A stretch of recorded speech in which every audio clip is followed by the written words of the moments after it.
Competitive Fortnite is growing faster than ever, and with so much change comes so much expectations. The skill gap is on an ever increase, and in order to keep up with it, we need to adapt. Fortunately, players all around the world are learning new metas and finding more creative ways to get an edge over everyone else. This is happening faster now as the new Chapter 2 update has caused a surge in the player base, meaning that even more people than before are grinding Fortnite to get better.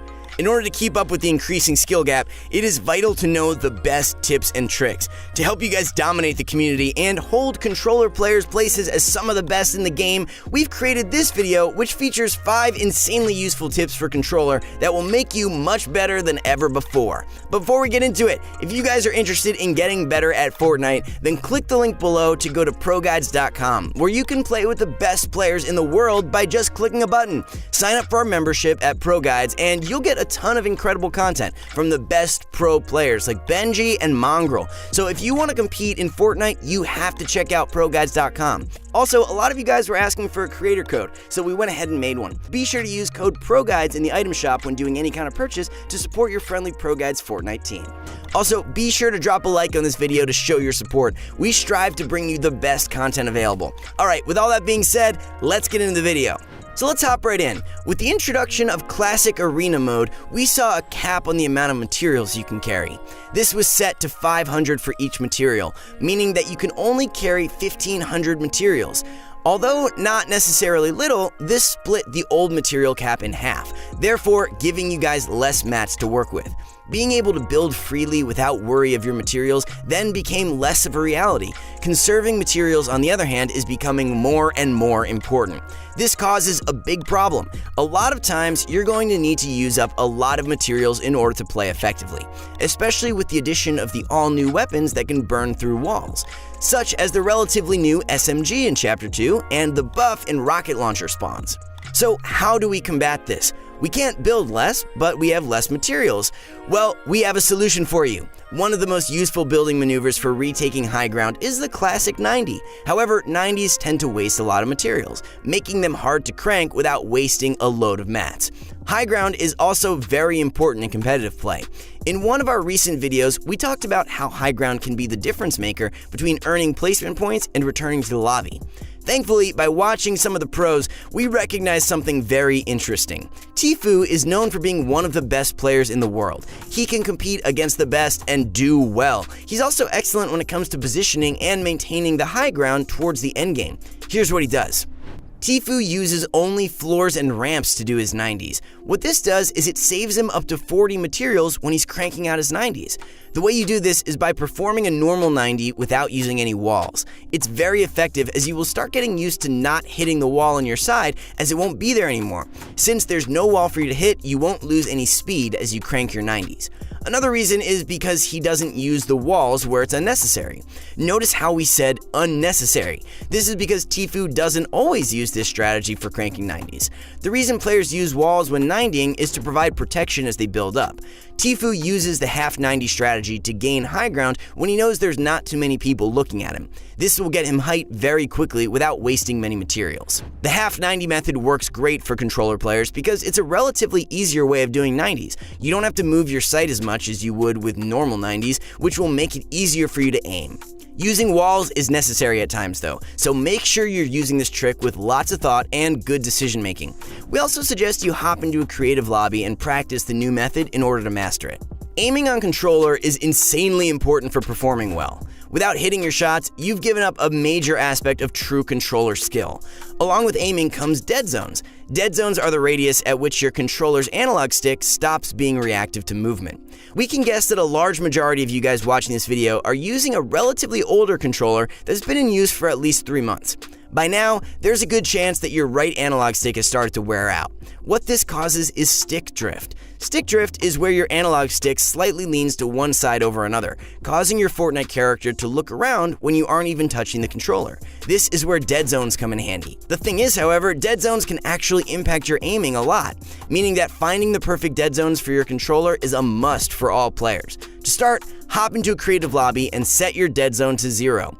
Move your analog stick around and then set your controller down to see if your aim moves on its own. If it does, it's a sign that you need to up your dead zones. Now from here, put your dead zone exactly one up, and then once again move your analog stick around and set down the controller. Observe again to see if there's any movement. You're going to want to repeat these steps until you find the lowest dead zone possible that allows for no drift. The reason for this is because the lower your dead zone is, the larger the range of motion you have is, meaning that you can use more of your analog stick to aim.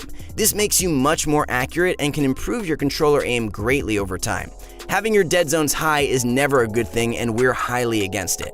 As for your left analog stick, it's important to have it low as well. This is because controller movement is superior to keyboard and mouse and every other platform.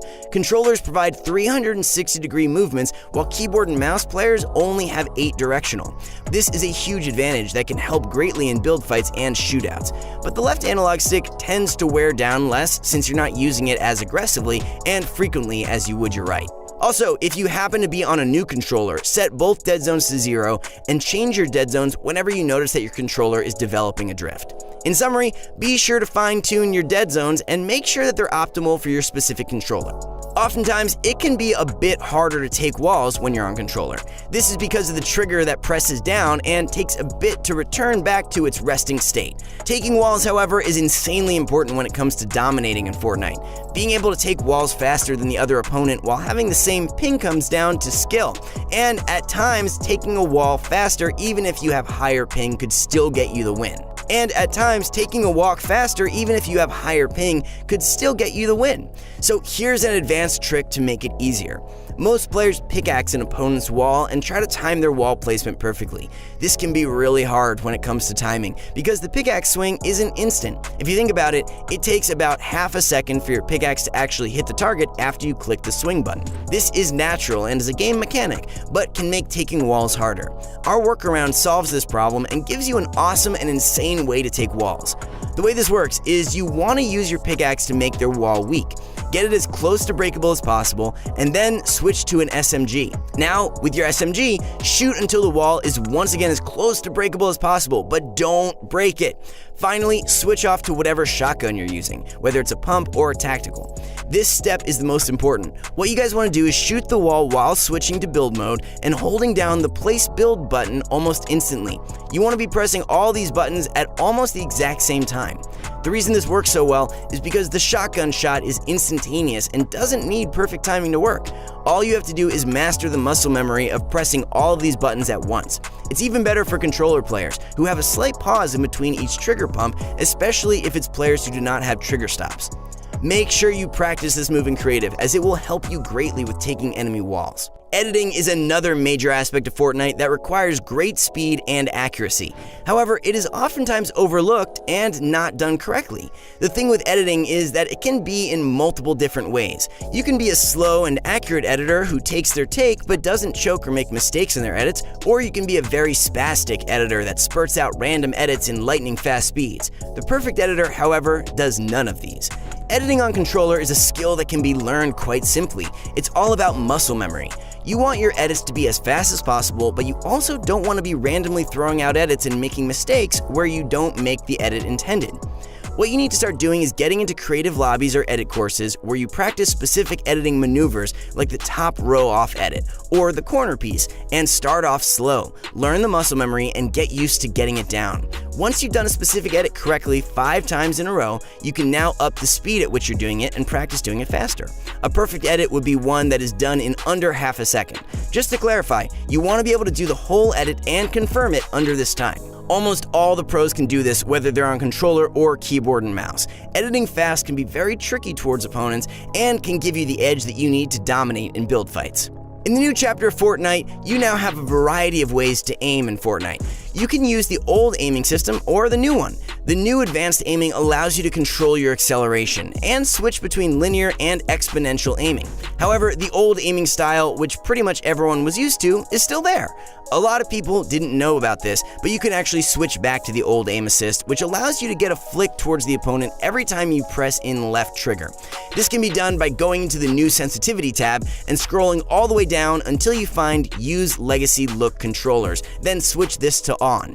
This will gray out the entire new sensitivity tab and will open up the old one for use. What's great about the old sensitivity is how the left trigger aim assist works, and the fact that the majority of controller players are most comfortable using it. However, we are a good few days into the new chapter, and a good number of people are using the new advanced aim. Therefore, staying on it may be the better idea for some of you. What's important is that you guys test both out and find which one works best for you. Even if you were more used to the older aiming system, the new one might work better for you. So be sure to try both out and see which one works best. Alright guys, that's it for today's video. We really hope you enjoyed it. Comment down below what you thought and what you'd like to see next. We strive to bring you guys daily quality content, so do us a favor by liking this video, subscribing to the channel, and show ProGuides.com some love for bringing you this video. Thanks for watching, everyone. Once again, it's your host, Dan. You can find me at @DanielLammerman, and we'll see you in the next one.